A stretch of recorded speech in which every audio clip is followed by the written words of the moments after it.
So, what's next? What we've just done is we've gone through and taken a look really at kind of the preamble or the items that help things get organized and create a foundation to take your business and move it forward. And when you take a look at what comes on the heels of it, it's culture of the business. Culture is an overused word probably, and I think I could give you an example. I met with another firm. We've been very fortunate that our culture has been strong. We've been recognized for it. And when I met with the individual that led it, he said, I think we need to do something to maybe mimic some of the things you do. So could you tell me about all that people crap that you do? And I had a pretty good idea why perhaps their culture wasn't exactly what it needed to be. A study that was done, those that have strong cultures grew by almost 7 times over a period of 11 years. Those that weren't so strong, roughly doubled. It was interesting to us, we did a survey in-house and asked our staff what was most important. Was it dollars? Was it benefits? Was it the environment? 70% plus came back and said, the culture. If you're off a little bit on the money, we'll cut you some slack. We'll give you some room. If the benefits aren't the greatest, that's okay. We'd like them to be good. We want them to be better. But it's about the culture, how we get along. To give you a visual, we're big on visuals. Think about an orchard. What do you have to do? You plant the tree, well, you prep the ground, you plant the trees, and you wait some number of years. Let's say it's 3 to 5 for it to start to bear fruit. You've got a long time where you're not getting a payoff. But then it comes down to you're going to have an orchard that could generate a fruit, olives, whatever it might be, for an extended period of time. If you think about your people as the orchard that you're planting, I think you've got the vision of what you may need to do relative to investment in culture and moving forward. Frank Moran was really kind of an interesting guy, and what he talked about, we've got an orchard, we're not raising any fruit, we're raising people. And as a result of that, we've been very fortunate, we've been able to move forward. If you think about it, with an orchard, you have to plant it, nurture it, maintain it, and sustain it. And the same thing is true with people. It really doesn't matter if you're that first group that's doing the plantings or if you're the maintainer. It's really important for the long-time viability of the business. I'd like you to close your eyes for just a second. Pretend you're out at the lake, and on the lake there's a large set of lily pads. They're kind of nice. They look very serene. You've got some flowers that are coming up on top. It feels great. You look under the water, and it's an ugly mess of stems. They're twisted, they're turned, they're intertwined. Think about your organization. Does it look like the surface, or does it look like the subsurface? Organizations can be very similar to those lily pads. They can look simple in appearance, and they can be incredibly complex. Strong business culture supports natural transitions, and a strong culture really facilitates an awful lot of transition that takes place. Leaders can be groomed, and stability is created because there's a common foundation, it's consistent, and people can take a look at it, understand it, live it, and know it when they see it. What kinds of items create a good culture?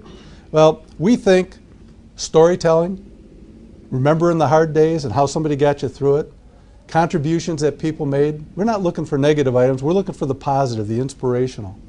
We look at practices and attitudes and really try to make it kind of a living thing. Now, you might wonder what this is. We're accountants, we have a ruler, it's 6 inches long, and they're gold colored. They're not gold. We hand this to every new staff person that we hire, anybody that joins the firm. And the reason is that one of the basics, one of the tenets of our culture is we call it the we care culture, and we think the golden rule plays quite a role in executing against that. If you walk around our offices, I suspect you'll find it on most members' desks. Those that don't have it probably are carrying it in their briefcase. I'd show you mine, but unfortunately it's been identified as a hazardous weapon on an airplane. And so it didn't make the trip with me, unfortunately. So when you take a look at things, there are ways to integrate your culture. along with your strategy. And this is our example of what it is. We call it the Wheel of Progress. And this is how it goes. Start any place you want. We pay good wages that allow us to attract good staff that are capable of doing good work, which attracts good clients who are willing to pay good fees, which allow us to pay good wages. Start any place on that wheel, and you'll find it just perpetuates what you're trying to do and how you're trying to do it. We have found that that has served as the basis for our strategic plan for the last 40 years that I'm aware of. I'd like to give credit to whoever designed it, but nobody's ever figured out who did it. I don't know if it was done by a committee or an individual. But what we've done is we've captured with one symbol our strategy, our culture, and a methodology to reinforce the vision that we'd like to have. It's really quite interesting. Next goes to communication. The importance of communication is that the more transparent you are, the more trust it creates. The more trust you create, the more risk people are willing to take with their own situations. They're able to ask questions, tough questions sometimes, and put you in a position that you can make decisions based on information as opposed to supposition. One of the first things I did as managing partners, I decided to meet with our managers that were spread throughout the firm and decided I really didn't want to get ready for the meetings because I didn't know what was important to them. And based on their size and their geography and what they did, it was more important for them to ask questions. I assumed they're going to ask, Bill, what's your vision for the firm? What's the strategy going to be? Where are we going to go? You can only imagine my great surprise when the very first question they asked was, how much do the partners make? What's the average partner income? We'd never disclosed that. And I decided, you know what? I might as well tell them because they'll figure it out one way or another. And I'd like them to have accurate information instead of inaccurate information. What that taught me is that when you share information, you need to share the good, the bad, the ugly, and everything else that's going on. You need to interact with people both formally and informally. We've made it a point, we don't put people of the same discipline in the same area. We'd like them to walk around the office. We do have an office, one that has 3 or 4 floors, and I swear to God, the distance from the 2nd floor to the 3rd floor is longer than from Los Angeles down here to Melbourne. To get people to walk up 15 stairs, you'd think you're asking them to go halfway around the world. But you have to find a way to do it. And the way we've done it is by having as many casual, informal conversations as we possibly can. Some people call it management by walking around. And I think a couple of items that you might like to try. One is the Breakfast Club. And the Breakfast Club is the partners meet with people once a month, 3 other people, they're selected randomly. You're going to eat breakfast anyhow. We spend 45 minutes to an hour together, and whatever they want to know, we talk about. It's different people every month interacting with other folks, and the whole purpose is to share what's going on. It's pretty efficient. It doesn't take time. You're generally going to have breakfast anyhow. The other thing that we do is we have a firm conference. We bring people from every office in the firm, every person in the firm, so that whatever messages we have, we give to everybody at the same time and they hear the same thing. Another critical item, accountants, from what I found out, are probably the greatest fault finders in the world. And I happen to have 250 partners that are incredible fault finders. They're really good at it. We found that if you find somebody doing something right and tell them about it, you get a lot more license to be able to make those observations about things they might do better. I think it almost becomes a bit of an art to find a way to tell people that they've done something right. Quick story. I had a partner who probably was the most intuitive guy I've ever spent time with. He could find things wrong with whatever he looked at, and he was not shy in sharing them. Not surprisingly, he didn't have a lot of staff that were interested in working with him. So the assignment we gave him is that every week for the next 6 months, you're going to find somebody doing something right and write it down. Now the hard part, you have to tell them. You'd have thought we asked him to climb a huge mountain. The first couple of times where he said, you know, you really did a nice job, I mean, it was almost like he was nervous. He couldn't get the words out of his mouth. But at the end of 6 months, he was pretty good at it. Staff came back, and he became a really effective guy. I think finding people doing the right thing, complimenting people, the art of recognition is truly that. It's an art. It's a developed taste. It's a good behavior. And if you want to figure out what the right thing to do is, it really is about finding somebody doing the right thing and putting yourself into a position, how would we function if there were just 4 or 5 of us that worked together? Forget that it's 50 or 100 or more. How would I like this organization to look and feel if there were just 5, and then do that in the bigger environment? Next is selection. You know, it starts with recruiting. I've often said that you either hire right or you manage really hard. And the time it takes to hire right is a whole lot more fun. I don't remember which of the writers, business writers, talked about getting the right people on the bus, but it's all in the same vein. You really need to make sure you go after the right people that are right for your organization. That doesn't mean they have to be the smartest, they don't have to be cutting edge. But if you look at an organization and it looks like this, and the only people you hire look just like that, that's all you're ever going to be. You need some change. You need to rotate, fill the gaps. You'll never fill them all, but the closer you get, the more important it'll be. It's a blend of personality, skill set, and also personal factors. It's providing clarity as opposed to vague vision on expectations.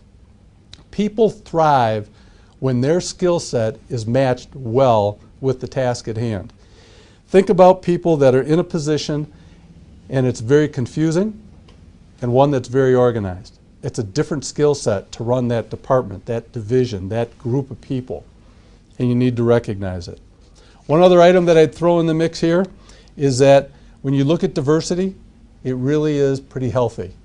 And that means sex, gender, experience, age, you name it, whatever you can come up with. I think we've got in the book, there's 19 of them that we identified. And the importance of identifying them, some will apply, some won't.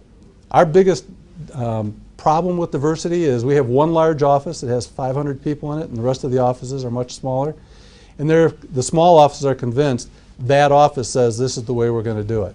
We constantly have to fight that, and it creates a perspective. On the recruiting side, if you're going after folks out of university or younger people, you have to learn how to use social media. They don't understand much other than that. Interpersonally, sitting down, they'll get a feel. Social media is a big deal. As you take a look and you leverage what they're going to do, LinkedIn, Facebook, whatever works for you is really important. Put you into an appreciation of somebody who's recruiting for a team. They may start with very young people. Well, that's kind of what we do. We're at a point where we're trying to recruit people at the sophomore year level in university as opposed to when they're seniors. It varies significantly for the experienced people. What we found is that with experienced people, we really need to be in a position that we use things like psychological assessment, and the whole purpose of that is not to find out if they're smart, not to find out if they've got flaws, but to find out where do they fit and how do they fit, what gaps will they fill. Behavioral-based interviewing, there's a million books on it, is very effective, and it works. Re-recruiting. When you select people and you go out and there's somebody you really want to hire, that guy or that gal, they have all kinds of material that you'd like to get out of their head, information, experience. And what ends up happening is you go through, you interview them, you wine them, you dine them, and you go through all kinds of items. Once they're on board, you should have a consistent process so they understand the organization.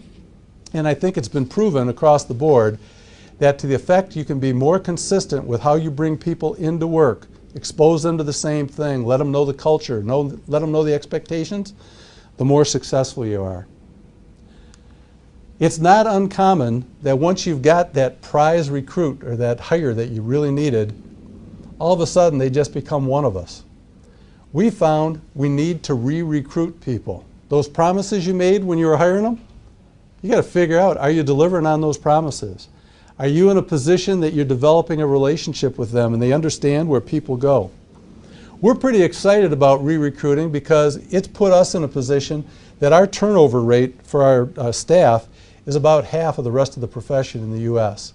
And it's a huge advantage, something that we think is a great advantage and something that changes as the economy goes on. But we've decided good economy or bad economy, if we've got good folks, we want to make sure that we're going to keep them. To a large degree, re-recruiting is thinking about what you would do if that best staff person you have, that best laborer, that best designer, that best accountant, that best whatever they are, suddenly walked in and said to you, I got another job offer. And what you want to do is figure out, what should I do now before they ever show up? So I have a little test for you. I want you to envision that really critical person, that one that really supports you in the organization, and I'd like you to ask these 5 questions.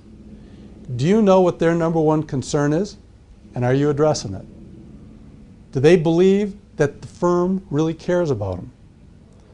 Do they have some enthusiasm and passion for what they're doing? Do they like what they're doing? Do they maintain a reasonable balance between their personal and their professional life? And has anybody asked them what the organization could do to help them be more satisfied or more successful? If you can answer yes to all 5 of those questions, you have no problems. You're in good shape. The more that you answer no, the more at risk you are for that key person to walk out the door someday. Now, lest you think that we think this stuff is important because we're a social organization, there is a business case, and this is what it is. You make investments, you create the climate, you re-recruit, you put together mentoring, you do whatever you have to do to create higher staff morale. When you do, the end result, lower turnover in your staff, better teamwork, you end up with better clients or customers. What that leads to is more consistency, more stability, and you end up, quite frankly, with a better bottom line. Depending on which of the employment services you look at, the cost to replace a staff person is about 75 to 150% of their annual pay. So to the extent you save people, you're saving those dollars. We've concluded that we're going to take a significant portion, 25 to a third percent, and reinvest it back into these activities and take the balance of the dollars to end up with better results. What we have found is that it's really important to have those folks know exactly where you're at and put yourself in a position that you can retain and develop those people.